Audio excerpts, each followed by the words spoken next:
ত্রয়োদশ জাতীয় সংসদ নির্বাচনকে সামনে রেখে রোববার থেকে সংলাপ শুরু করেছে নির্বাচন কমিশন। সকালে রাজধানী আগারগাঁওয়ে নির্বাচন কমিশন ভবনের সম্মেলন কক্ষে আয়োজিত সংলাপে প্রথমার্ধে সুশীল সমাজের প্রতিনিধিদের সঙ্গে আলোচনায় বসে commission.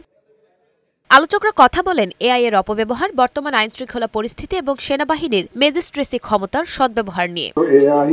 Social misinformation and disinformation. We have been seriously working on this issue. We have developed a cell, আমরা central communication cell থাকবে এবং আমরা already এটার উপরে কাজ করছি.